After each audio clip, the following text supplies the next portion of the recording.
I'm Marina Abramovic. I'm a performance artist. I live in New York.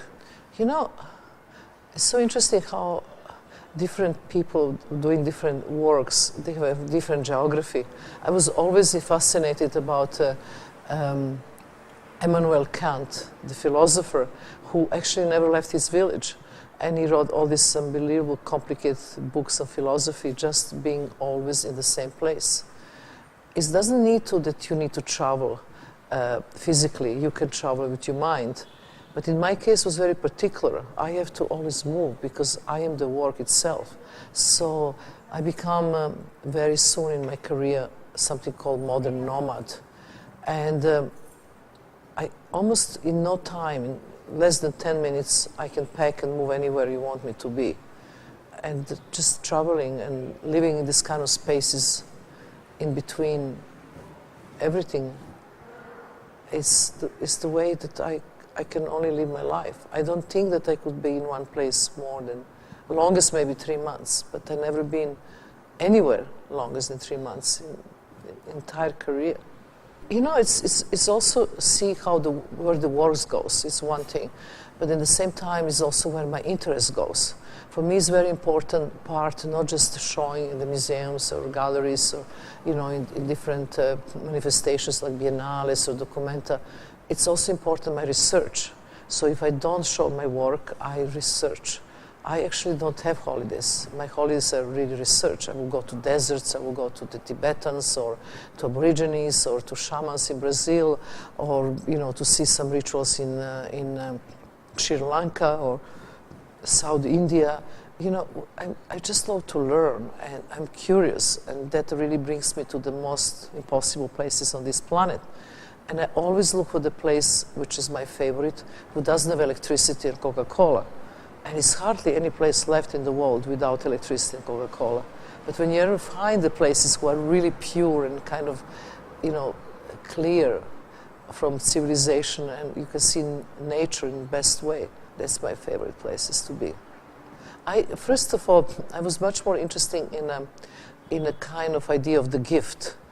And what is your gift and what is your purpose in life? That's one of the main questions. Even if I work, you know, with artists, young artists, and my students, I always ask them what they think is their gift, what they think they can do the best.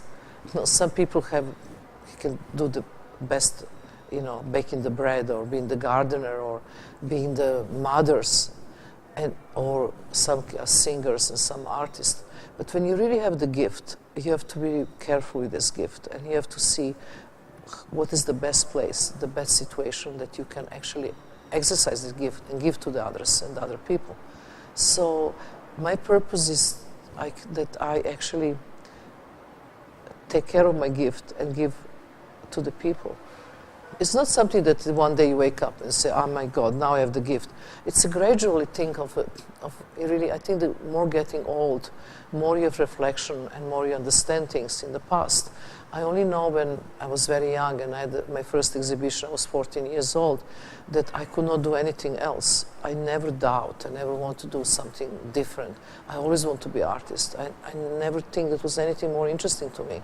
So I knew that at least I didn't doubt. Many people doubt and spend lots of energy and time of doubting. Maybe this, maybe that, maybe this is something better or something is less good. I don't know. Looking back, I had kind of straight line in my life. And even in the early stage, I didn't really know what I'm doing something. But I intuitively knew that I have to do it. But now looking back, after 40 years of career, everything looks like straight line. Everything actually leads to each other and become like a puzzle who have clear image. I only came later that you start understanding why you're doing things, what it's all for, and who are you. And I'm still, you know, still don't have all the picture together yet. First of all, performance is definitely not new. It's a very, very old.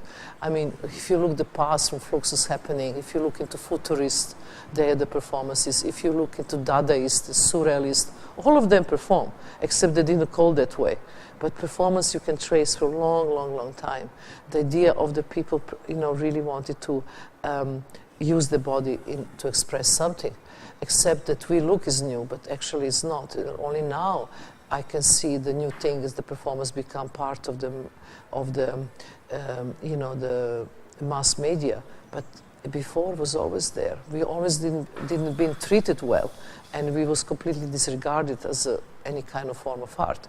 But doesn't mean that it didn't exist. Always exist. I always see the performance like Phoenix is coming, is get born from their own ashes, and they burn again and get born from more ashes. And performance so much is barometer of society. Every time is economical crisis, performance come up because it doesn't cost anything, then the art become commodity, then performance disappear, and so on and so on. It's such a difficult form of art because it's immaterial. So what you can sell with performance, you sell memory. It's not easy. My favorite moment in art history about selling immateriality was a gesture of E. Klein in 1956, which he sold on the bridge to the collector on the bridge of Seine in Paris. He sold to the collector artist sensibility. And the collector said, how much? And he said the price. He write the check, give him the check, he take the match, burn the check, ashes go to the river. Nothing happened. And this was a pure, the most pure, most radical selling immaterial art ever. I always believe there is no future. I always believe there is no past. I always believe there's only present. We always see as future as something different, but actually past, future, present is all one thing. To me, I learned from Aborigine the best lesson ever. When I would live there and they would show me landscape and they would tell me the song lines, the history of that landscape, they would tell me, oh, you see this, whatever, 3 rocks and 6 trees. He said there is a lizard man fighting the rainbow woman. But they will tell the story of that landscape, not in the past that it happened, not in the future is going to happen. It's always happening, it's always present. And I really start thinking about this. So I don't think about future as the future. I think the present is always happening. Everything is always happening. Everything, actually, past, present, future is one thing. And I think what we are always doing, huge mistake as human beings, is to constantly think of future as something separate from us, or think about past that happened. Actually, what we forgot to do is to live in present. And that's the only reality we ever have. How we can think of future when meteorite can fall from the ground, from the sky, and everybody's dead in 1 second? We don't know future. We don't know what's going to happen. And we are missing living now. We only have to talk about this present. I have to think about future. Yes, I have to think about money, how to get them to make the institute. That's true. But in the same time, institute is legacy. And by building this legacy now in the present, I hope that the young generation of artists will actually take these ideas and bring into their own time when they live. And I don't know if it will happen or not, but right now we just had this wonderful event in Greece, which we have a complete, breaking record, 50,000 people participating and 29 Greek artists performing in the time, which is a huge crisis in Greece, problems with refugees, economical disaster, and so on. And we understood that the culture is such a necessity, it's not luxury. And we see that Institute actually is happening without me. Our logo is, you don't come to us, we come to you. So wherever you are, we are there for you. The Kickstarter was amazing for me, the new really idea about actually having some kind of thermometer of society to see how normal person who can give anything from $1 to 25 to 10,000 maximum actually like to have this institute existing. So it was a barometer to see if the people really want me to have this institute. And I was so surprised, and we put the amount that we want to raise 600,000, and we got in 1 month 620,000, even more than we asked. And the people, more than 4,000 people give the money. And then we have to also make rewards. And I was very happy with rewards. They're all immaterial. They're not rewards that you get T-shirt or like whatever, or signed book. Rewards are like I'm looking in your eyes for 1 hour, or I'm hugging you for $1, or everything is to do, about the experience. And the people who give $10,000, we don't mention them and we don't give them anything. And to me, it was really very Buddhist experience. If you give already this amount of money, you're giving because you believe in something, not because you want a reward.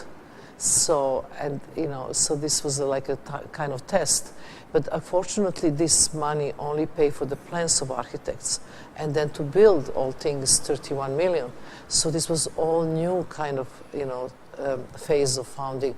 And we understand that we will lose so much time in looking for that amount of money. And institute will never work, and I'm not getting any younger. So then we started to look into different solutions.